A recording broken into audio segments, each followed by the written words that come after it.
तो dear students, मध्यकालीन भारत यानी दिल्ली सल्तनत के इस क्लास में आपका स्वागत है।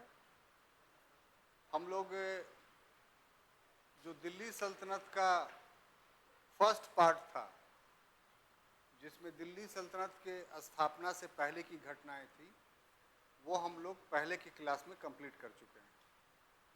अब बाज़ाब्ते तौर पे दिल्ली सल्तनत में शासकों के आधार पर हम जितने शासक हैं उसका अध्ययन करने जा रहे हैं। तो जहाँ तक आदि तुर्क वंश का प्रश्न है, तो इसमें जो महत्वपूर्ण शासक हैं उसमें ऐबक, इल्तुतमिश और बलबन है। बाकी जो बीच बीच में शासक आएंगे उसमें थोड़ा बहुत बताते हुए हम लोग आगे बढ़ते रहेंगे, लेकिन तीन शासकों को, ऐबक को, इल्तुतमिश को और बलबन को विस्तार से हम लोग पढ़ेंगे। जहाँ तक ऐबक का प्रश्न है, तो अगर इसके बैकग्राउंड पर हम लोग ध्यान दें,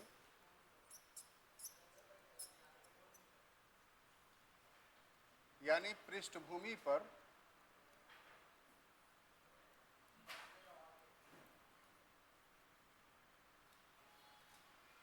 तो इसमें जो बातें पढ़नी है वो ये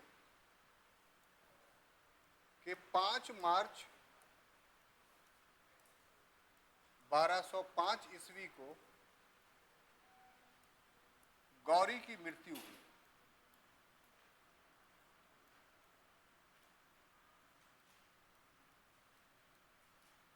अब जैसा कि आप जानते हैं कि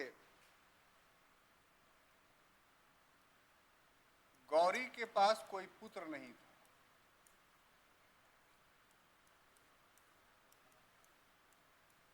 पुत्र या पुत्री कोई भी नहीं था, यानी निसंतान था।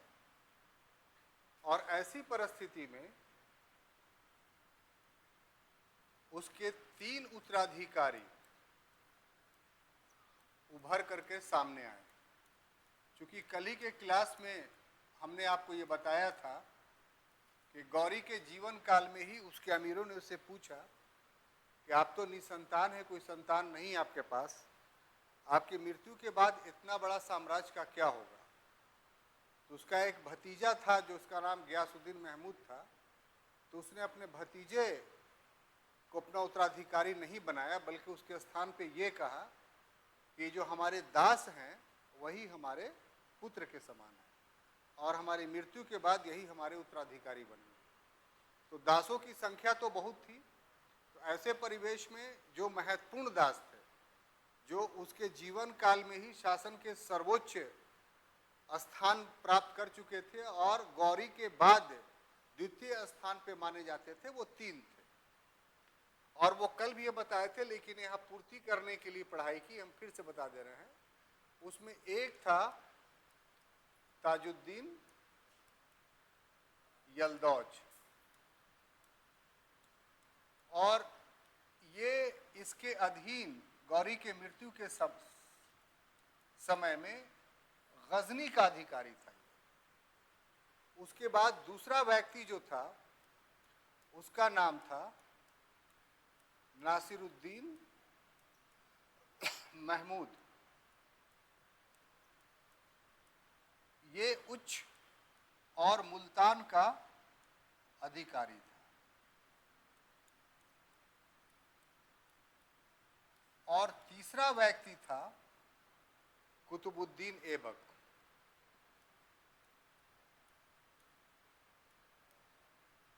कुतुबुद्दीन ऐबक। और जितना प्रदेश भारत में गौरी ने जीता था, तो उन भारतीय प्रदेशों का ये अधिकारी था। ठीक है। अब ऐसी परिवेश में कुतुबुद्दीन ऐबक को लाहौर के तुर्क अमीरों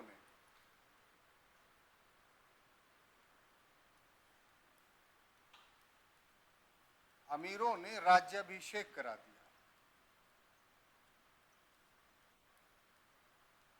और इस तरीके से कुतुबुद्दीन ऐबक भारत में गौरी के प्रतिनिधि होने के नाते भारत में दिल्ली सल्तनत का प्रथम शासक बनने में सफल रहा। लेकिन इस समय, जिस समय उसका राज्याभिषेक किया गया, इस समय उसने ना ही सुल्तान की पदवी धारण की और ना ही कोई सिक्के चलाए और ना ही उसका खुतबा पढ़ा गया। ये तीनों काम नहीं हुआ और तीनों काम किसी भी राज्याभिषेक के समय में होता है। दिल्ली सल्तनत की परिपाटी रही या मध्य एशिया में कोई भी शासक बनता था तो शासक तभी माना जाता था जब उसके नाम से खुतबे पढ़े जाते थे और उसके नाम से सिक्के ढाले जाते थे। और दिल्ली सल्तनत के कंटेक्स्ट में, चूंकि गजनी ने, महमूद गजनवी ने सुल्तान की उपाधि धारण की और सुल्तान की उपाधि उस समय राजा की उपाधि हुआ करती थी, तो ना ही इसने सुल्तान की उपाधि धारण की, लेकिन इसके बावजूद भी इसका राज्याभिषेक हुआ। अब इसके बाद अगली कड़ी जो हम लोग को पढ़ना है वो ये कि इसका जो लाइफ हिस्ट्री है यानी जीवन वृत्तांत है या इसका उदय कह लीजिए, उसको जानना काफी जरूरी हो जाता है हम लोग के लिए। तो इसके जीवन वृत्तांत के बारे में इतिहासकारों के बीच बहुत कम जानकारी है और कम जानकारी के पीछे कारण जो है वो ये कि ये किसी नोबल क्लास के घर में पैदा नहीं हुआ था, बल्कि इसकी स्थिति एक स्लेव की थी, एक दास की थी, और दास का कोई इतिहास नहीं लिखता है। तो इसीलिए इसके आरंभिक जीवन के बारे में, प्राइमरी लाइफ के बारे में बहुत कम जानकारी हम लोग को मिलती है। जो भी जानकारी मिलती है तो उससे ये पता चलता है कि इसका जन्म मध्य एशिया के तुर्किस्तान इलाके में हुआ था और ये बुखारा में ला करके के दास बाजार में इसे बेचने का प्रयास किया गया और इसी दास बाजार में काजी अब्दुल अजीज कूफी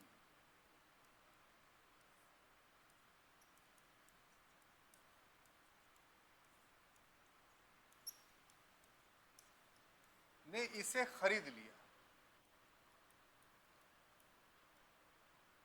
और इस प्रकार ये एक अच्छे व्यक्ति के संपर्क में आया और काजी अब्दुल अजीज कूफी ने ऐबक का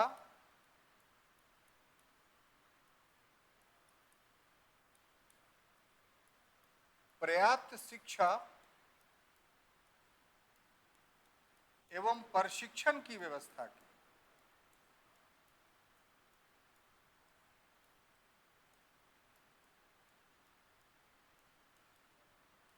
और इसे अपने पुत्रों के समान पाला।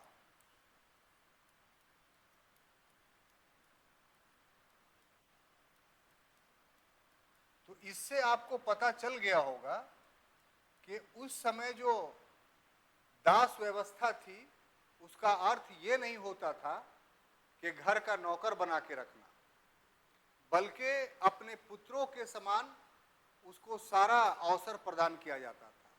लेकिन इसके लिए एक शर्त होता था और वो शर्त क्या होता था कि वो दास काफी योग्य हो, यानी अपने मालिक को, अपने मास्टर को ये आश्वस्त कर दे कि उसमें प्रतिभा छुपी हुई है, उसमें योग्यता छुपी हुई है। तो जब कोई प्रतिभावान और योग्य व्यक्ति कोई दास बनता था या दास रहता था, तो जिसका दास रहता था अगर वो व्यक्ति अच्छा होता था तो उसे जो है पूरा अवसर दिया जाता था एक अच्छा व्यक्ति, एक प्रशिक्षित व्यक्ति, एक शिक्षित व्यक्ति बनने में। तो ऐबक के साथ भी यही हुआ। हालांकि अगर देखा जाए ऐबक काफी क्रूप था। मिनहाजुद्दीन तबकाते नासिरी में लिखता है कि इसकी क्रूपता ऐसी थी, क्रूपता मैंने समझ रहे ना, शक्ल का अच्छा नहीं था, कि अंधेरे में कोई व्यक्ति अगर देखता था उसको तो डर जाता था, इतना अधिक उसकी क्रूपता थी। लेकिन इस क्रूपता के बावजूद वो प्रतिभा संपन्न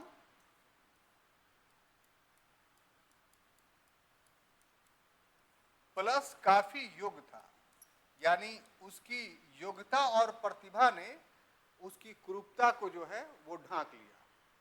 और वो कुरान बहुत सुरीली आवाज में पढ़ा करता था। तो इस कारण से अब्दुल अजीज कूफी ने उसे कुरा खां की उपाधि प्रदान की। यहां पर खां जाति नहीं है, बल्कि खां का अर्थ हुआ पढ़ने वाला, यानी कुरान को अच्छे ढंग से पढ़ने वाले को कुरा खां कहा जाता था। तो ये ऐबक का उपाधि था।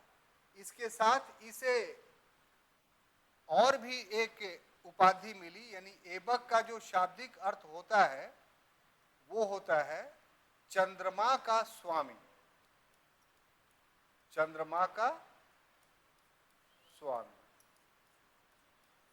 तो इस तरीके से अगर आप देखें तो ऐबक अपने आरंभिक जीवन में एक दास था, लेकिन दासता के होने के बावजूद भी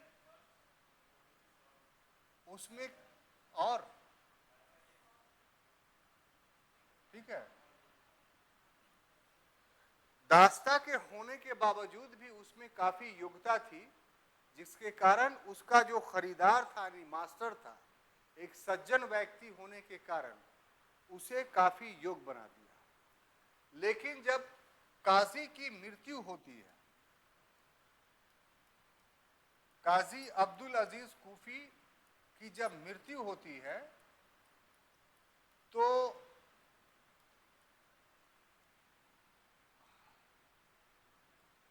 इसे पुनः इसके पुत्रों के द्वारा गजनी के दास बाजार में, गजनी के दास बाजार में बेच दिया जाता है। यानी उनके पुत्र अपने पिता के समान इसको वो सम्मान नहीं दे पाया और फिर इसे दास्ता के बंधन में बंधना पड़ा। और यहां गजनी में इसे जो खरीदता है वो कौन? मोहम्मद गौरी।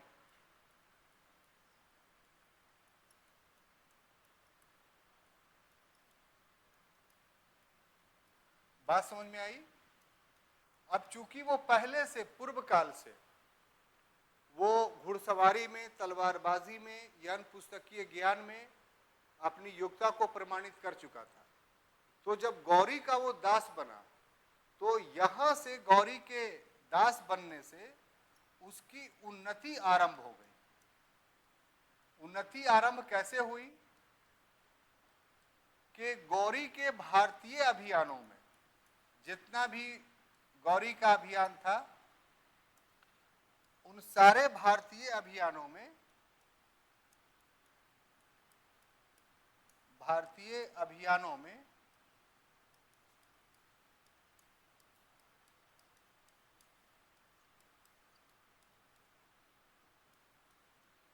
ऐबक ने साथ दिया। सबसे महत्वपूर्ण अभियान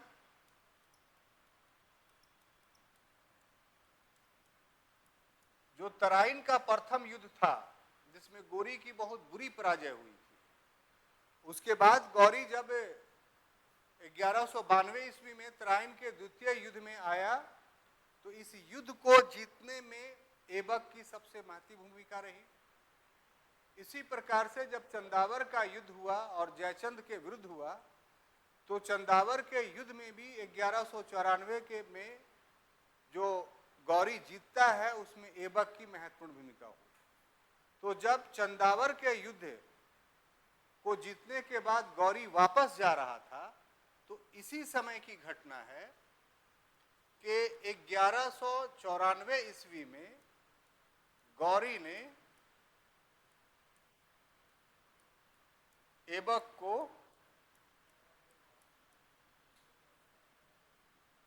भारतीय प्रांत का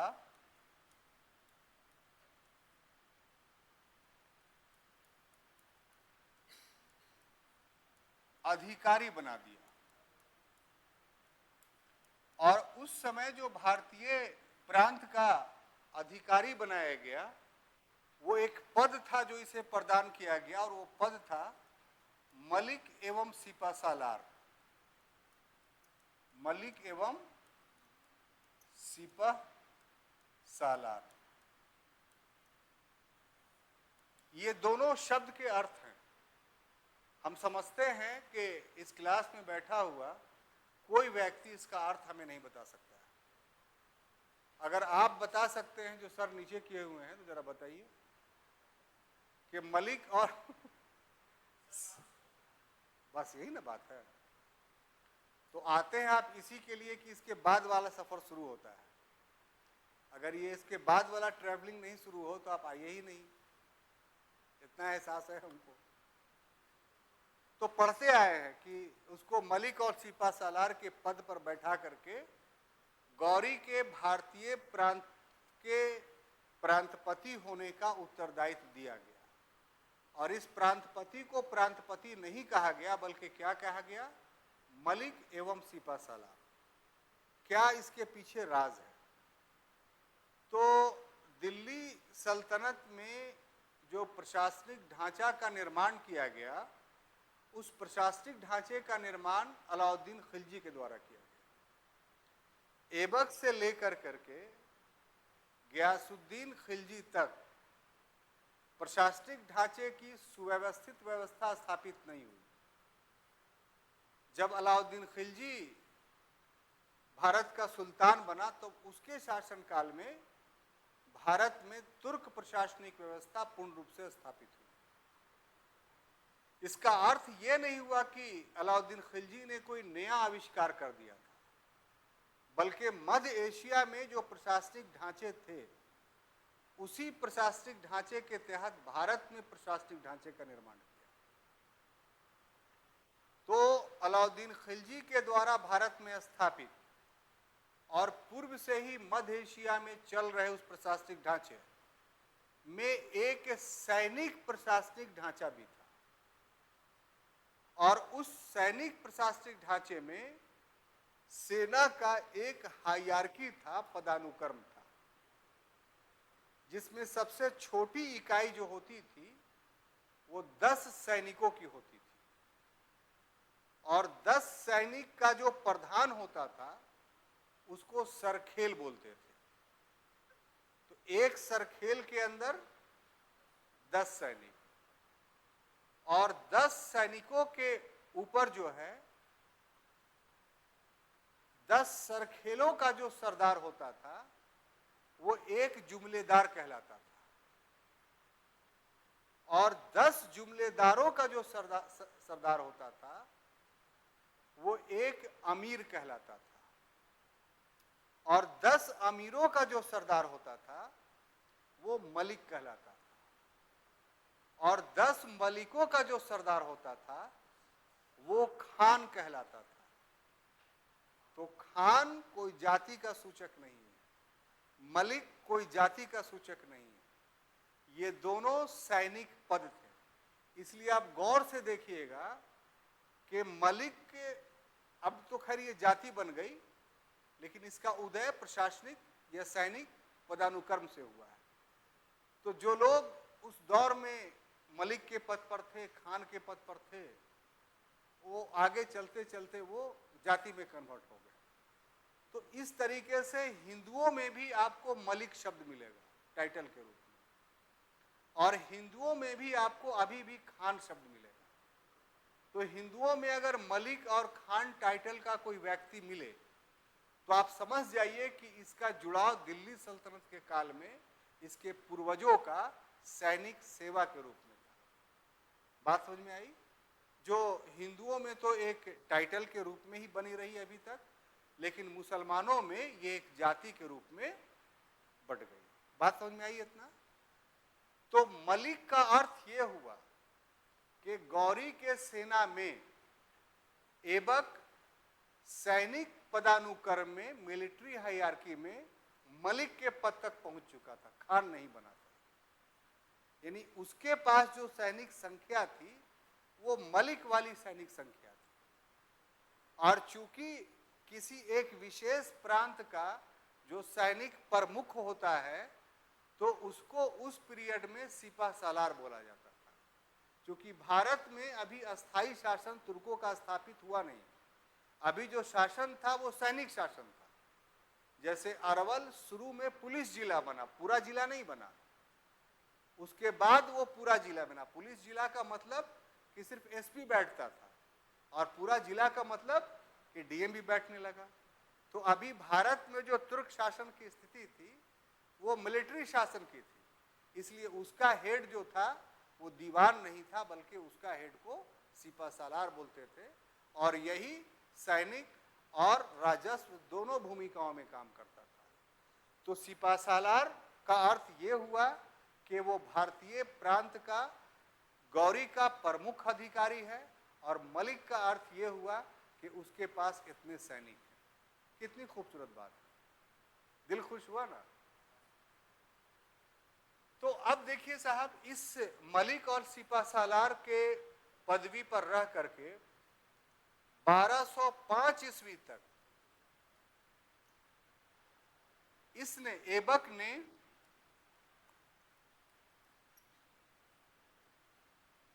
भारत में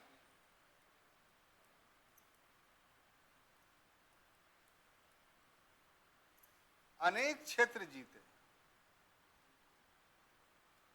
यानी जितना जीत कर गया था गौरी, उतना ही नहीं रहा, बल्कि गौरी के जाने के बाद उसने गौरी के साम्राज्य में, भारतीय साम्राज्य में और क्षेत्रों को जीता, और एक तरीके से अधिकांश राजपूताना पर अधिकार कर लिया। पश्चिमी उत्तर प्रदेश तक भी उसकी सीमाएं बढ़ गई।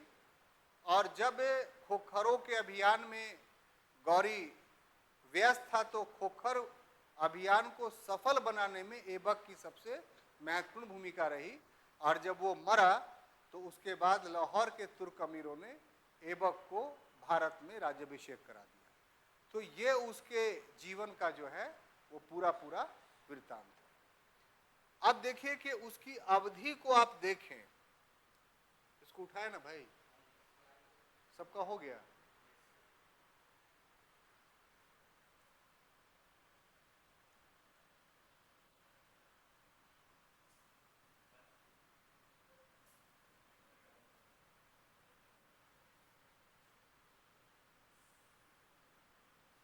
ठीक है,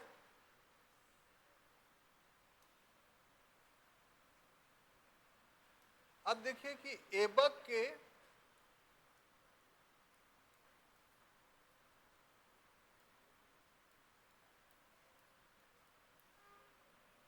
शासन को देखें अगर, तो इसे एक खंड तो हम लोग पढ़ चुके हैं, और अब 1206 से जो बैठता है वो, तो हम यहाँ पर डेट दे देते हैं 1206 टू 1210, इस बीच में। तो इसको दो हिस्सों में हम लोग बांटेंगे, एक मलिक एवं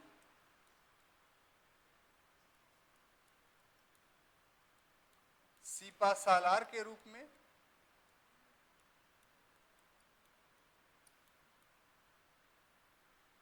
और दूसरा कि एक स्वतंत्र शासक के रूप में।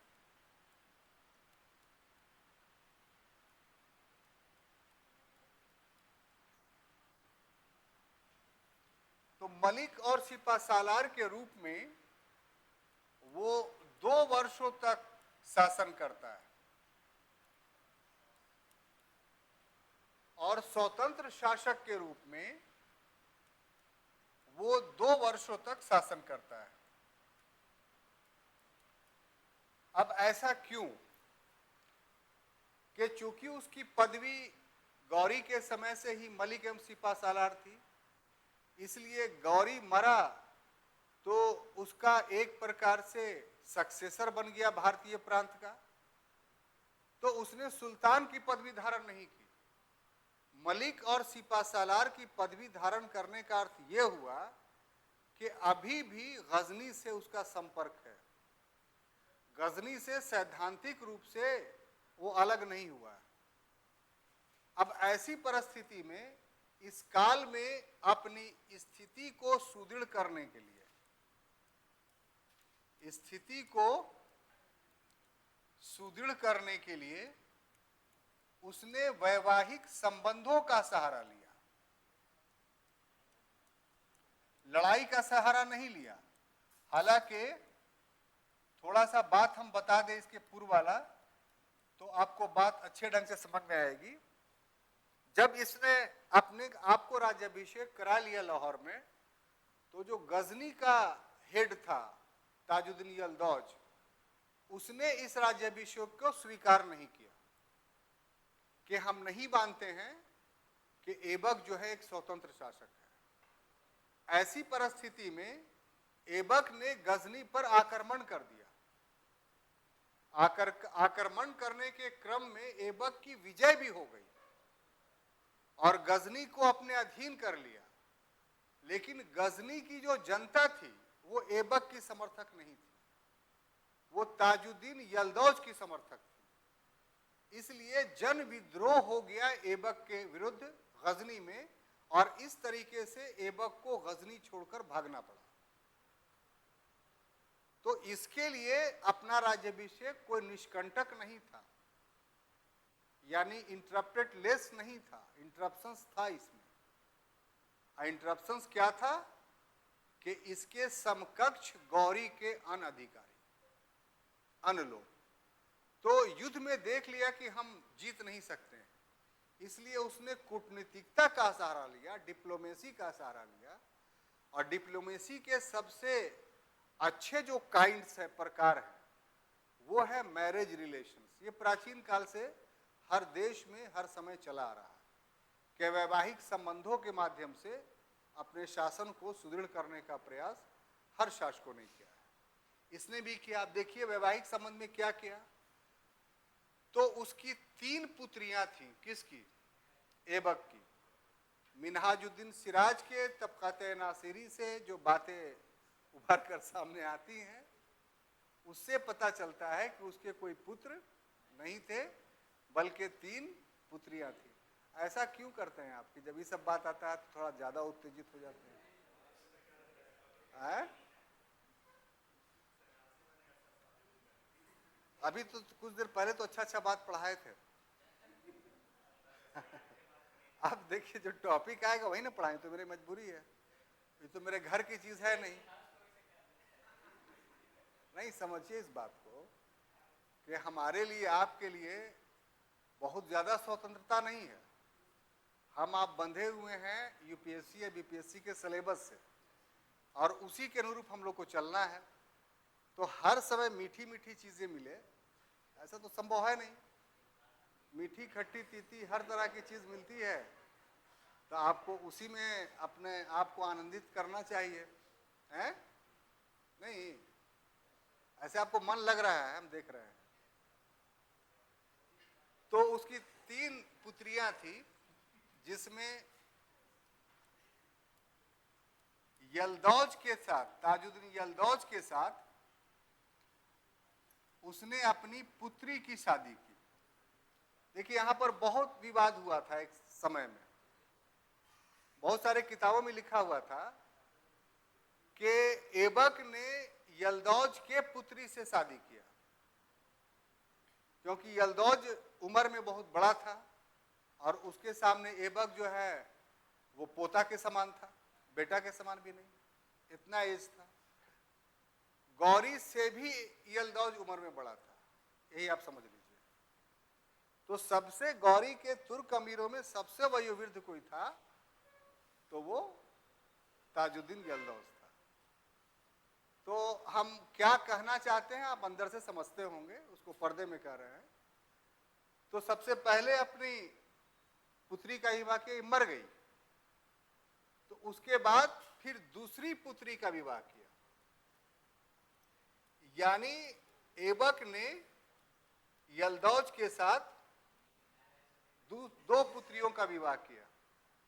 अब कोई आपसे पूछे है कि तुम कैसे बता रहे हो, तो इसमें सबसे प्रमाणित पुस्तक जो है वो खलीक अहमद निजामी की पुस्तक है, जो दिल्ली सल्तनत के नाम से है, 2 वॉल्यूम में है। तो उसके पहले वॉल्यूम में आप वो प्राइमरी सोर्स माना जाता है दिल्ली सल्तनत के मामले में। हिस्ट्री में 2 सोर्स चलते हैं, एक प्राइमरी एक सेकेंडरी। तो प्राइमरी वो सोर्स जो उस काल की पुस्तकों के आधार पर, या तो उस काल की पुस्तक हो या उस काल के पुस्तकों को आधार बना करके पूरी बात लिखी गई है। और सेकेंडरी सोर्स वो कि जो प्राइमरी सोर्स का सहारा लेकर के जो पुस्तकें लिखी गई है। तो खलीक अहमद निजामी की जो भी पुस्तक है दिल्ली सल्तनत के काल का, वो सब के सब प्राइमरी सोर्स के रूप में माना जाता है। उससे ये बात उभर करके सामने आई है, इसलिए कोई इसमें संदेह नहीं। अब ये हो गया। उसके बाद दूसरा विरोधी उसका था नासिरुद्दीन कुबाचा। तो इससे अपनी बहन का विवाह किया। उसकी एक बहन अभी शादी नहीं हुई थी, तो कुबाचा से अपनी बहन का शादी किया। इस समय तक इल्तुतमिश बदायूं का इक्तादार बन चुका था, सूबेदार बन चुका था, इसी के अधीन था।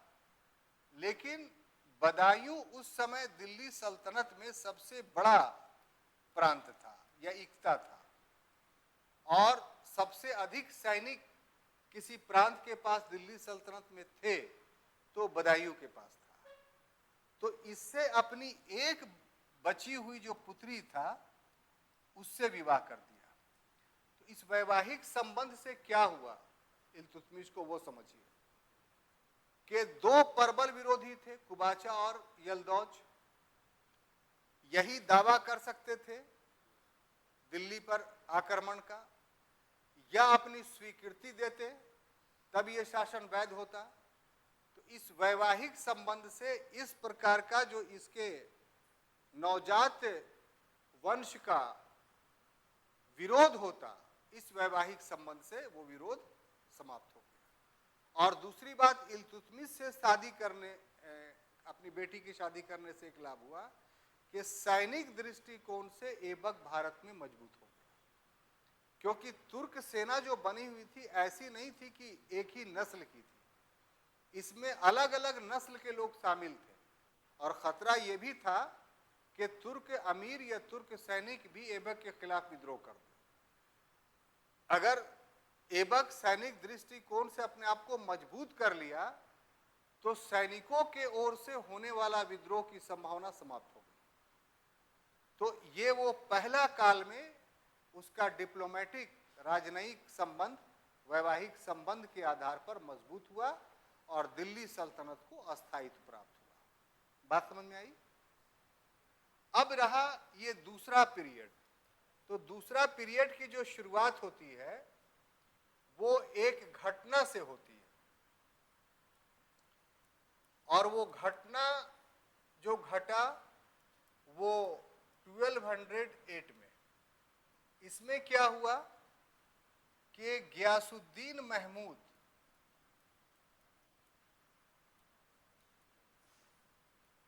ये कौन था? तो आप जानते हैं गोरी का भतीजा था।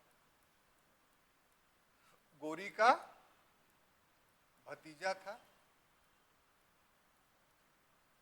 इसके द्वारा ऐबक को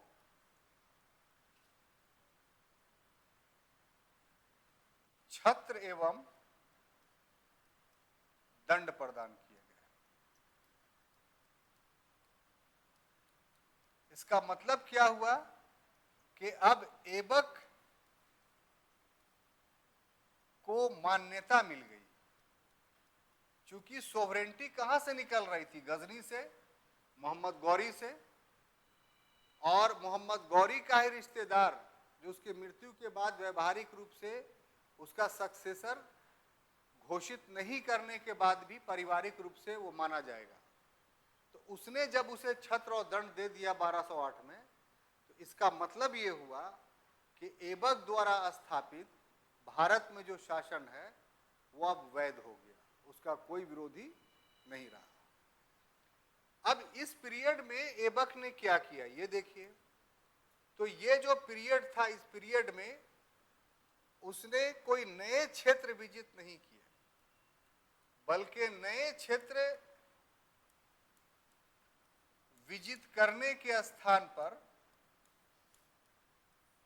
नए क्षेत्र विजित करने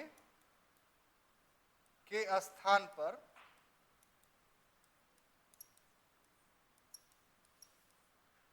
उसने जीते हुए क्षेत्रों को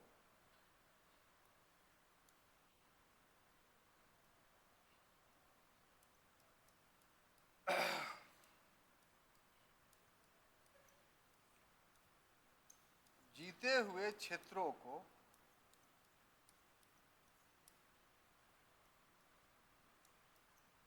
मजबूती प्रदान की।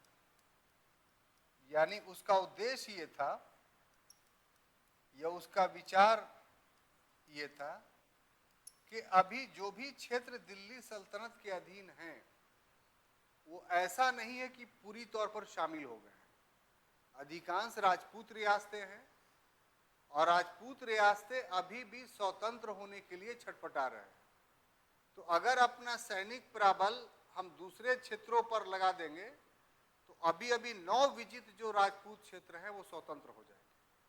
इसलिए आवश्यकता ये समझा कि जो जीता गया क्षेत्र है अभी तक, हम उसी को और मजबूत करें, यानी वहां कोई विद्रोह नहीं हो, वो अलग होने की भावना नहीं रखें। तो इस प्रकार से उसके शासन कालों को हम इन 2 चरणों में बांट करके आपको बताया। अब उसके बाद अगली कड़ी जो हमें पढ़ाना है आपको वो ये कि 1210 ईस्वी में वो एक खेल खेल रहा था जिसका नाम था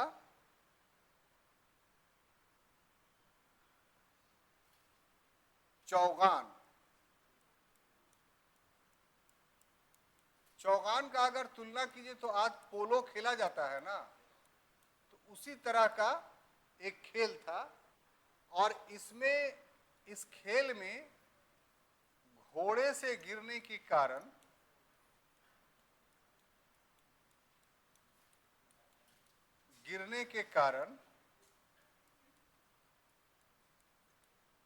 ऐबक की असामयिक मृत्यु हो गई।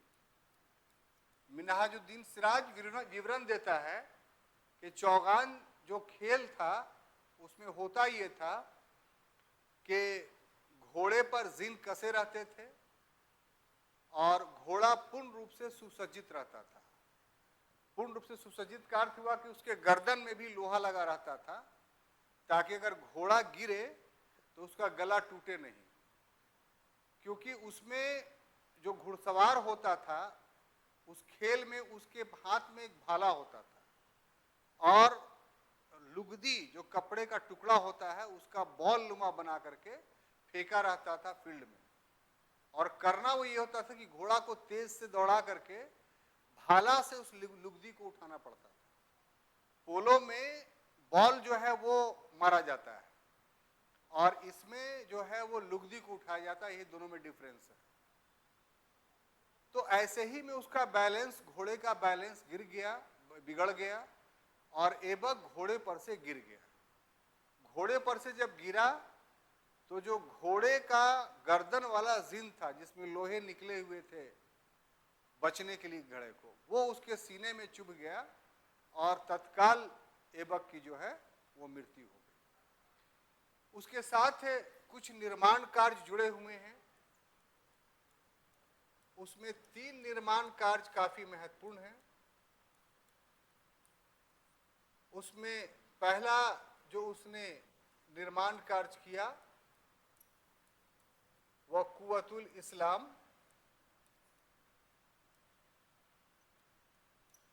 मस्जिद का जो दिल्ली में है, और इसी प्रांगण में, जिस प्रांगण में कुतुबुल इस्लाम मस्जिद है, उसी में उसने कुतुब मीनार का निर्माण भी करवाया। ये दोनों स्थल दिल्ली में है, मेहरौली में, और एक ही जगह पर है। लेकिन तीसरा उसका निर्माण जो हुआ, उसका नाम था 2.5 दिन का झोपड़ा, और ये अजमेर में है।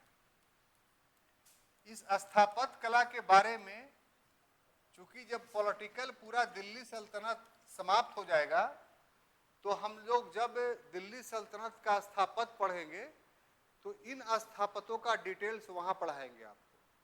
तो इसीलिए अभी सिर्फ इतना जान लीजिए कि ऐबक ने इस 4 वर्षों के अधीन 3 निर्माण कार्य किए।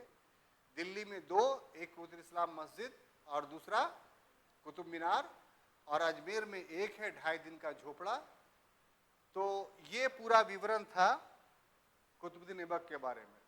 हम समझते हैं कि एक छोटा सा टॉपिक था, और जितनी बातें परीक्षा के दृष्टिकोण से महत्वपूर्ण थी वो मैंने आपको समझाया। अगले क्लास में जब मिलेंगे तो अगले टॉपिक के साथ, तब तक के लिए अनुमति दीजिए। धन्यवाद।